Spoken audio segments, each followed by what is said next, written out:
1945年，兩位戰俘逃離咗駐守香港嘅日本大軍營。佢哋喺逃走期間，唔小心跌入咗時間之門，穿越到現代。一位將軍喺追捕佢哋嘅期間，亦都經歷咗同樣嘅遭遇。而兩位戰俘同一位將軍就發生咗一場追捕遊戲，而佢哋嘅故事就流傳喺赤柱，成為民間傳說。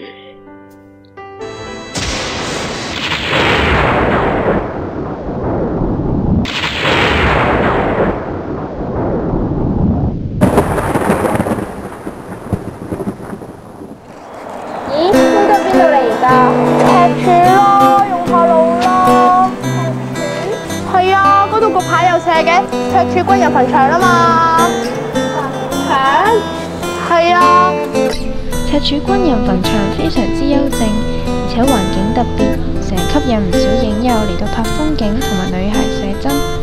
長官講過話，以前呢度係軍事據點，所以我諗而家先會愛嚟用作墳場嘅啫。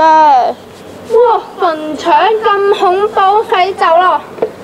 唉，而家日光日白，你驚咩啊？唉，如果你咁驚嘅話，我哋上咗去先啦。好啦。喂，你又話走嘅，做乜越行越入，仲見到咁多墳墓㗎？我都唔知喎，死啦！將軍會唔會好快追到嚟㗎？不如我哋快啲揾個地方匿埋先啦。其實呢度係咪全部都係葬軍人㗎？我記得將軍上台嗰時候講過咧，呢度係以前咧就係葬啲香港嘅駐港英軍嘅，跟住生咗70年，1942年再重開。而家應該我冇記錯嘅話，而家咧就係葬嗰啲香港保衛嘅戰難死士，同埋香港嘅義勇軍。同埋英軍服務團、平民，仲有我哋呢啲咁嘅戰俘啊！吓，咁即係我哋死咗都要葬喺度啊？係啊，如果唔想睇死咗，快走啦！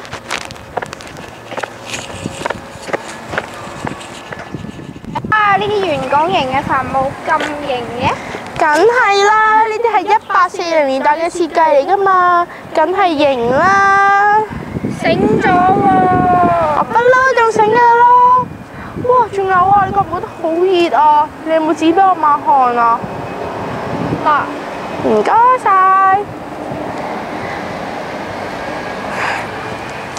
乜你咁冇公德心㗎？赤柱咁多垃圾桶你都唔抌？你又知赤柱多垃圾桶？從古至今都係咁㗎啦。唔好意思咯，唔好意思咯。哇！邊度嚟㗎？哎呀！你哋兩個走咗去邊啊？哇！墳場嚟㗎，咁大點揾佢哋啊？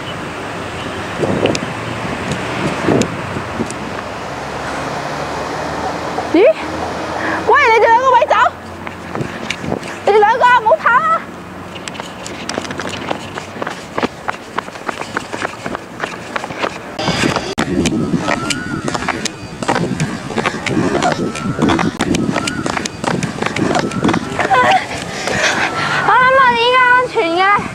佢應該唔會追到嚟㗎嗬？喂，做咩唔理我啊？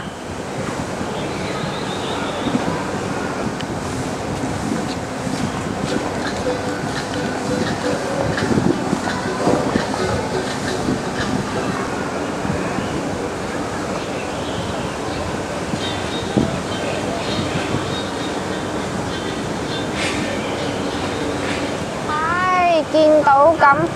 又諗翻我當年英勇史添，唉！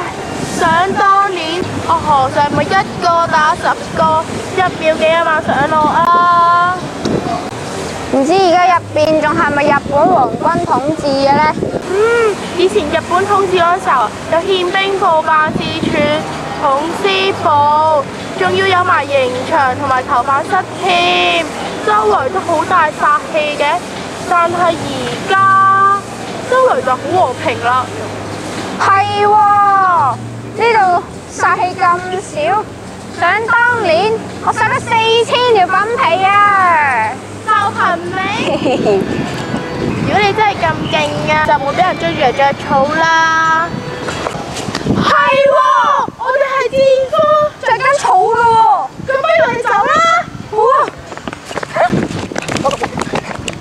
座超過150年歷史嘅建築，係香港現存少數嘅古歐陸式建築物。原本係建於中環嘅駐港英軍辦公大樓，喺1982年因為要騰出地方嚟到起中銀大廈，所以要拆卸。而為咗保存同埋重建美利樓，當時嘅政府就將拆落嚟嘅3000幾塊花崗石記上編號，然後封存。之後到咗1998年喺赤柱重建，2000年重新開幕。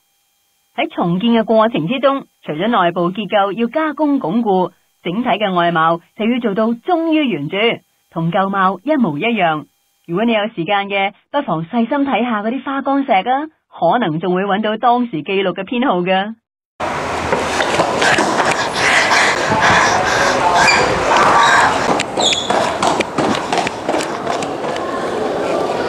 今次仲唔俾我揾到你哋？走啊！咪走！咩嚟㗎？識咗佢？走！咪走！停喺度！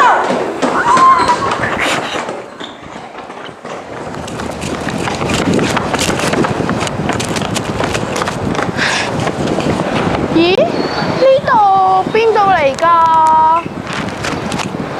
咦，你望下，呢度赤柱市場喎。係喎，呢度啲建築同以前嗰啲都差唔多，啲色彩意味都好濃厚喎。多咗好多鋪頭添，唔知入邊賣咩嘅咧？咦，咁不如我哋入去睇下咯。橫掂追我哋嗰個人又未追到我哋。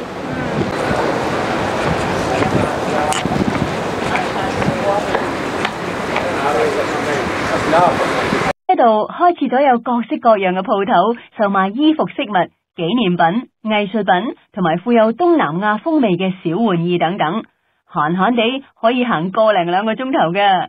仲有啊，喺呢度你可以買到加大碼尺寸嘅衫添。呢度有好多我哋嗰陣嘅手工藝品、衫同埋油畫喎。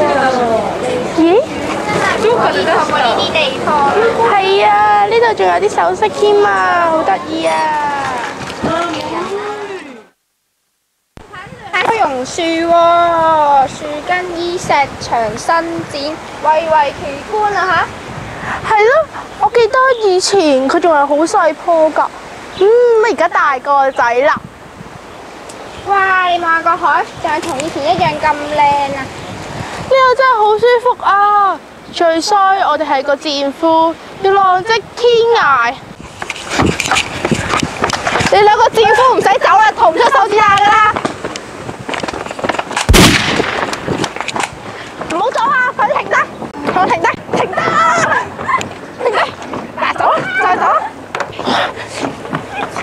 抹掉我啫！嚟啊！係咪你都想死？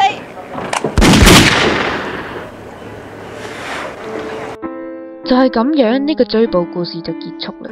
最後2位戰俘變成2棵樹，當太陽射過去，就會變成赤紅色，而赤柱就因此得名啦。如果你哋都想嚟感受下呢個故事，就可以嚟赤柱探下我哋啦。由金鐘去赤柱，你可以選擇乘搭6X260號車，3架車都係喺金鐘地鐵站上車，而終點站就係赤柱村巴士總站，車程大概係50分鐘左右。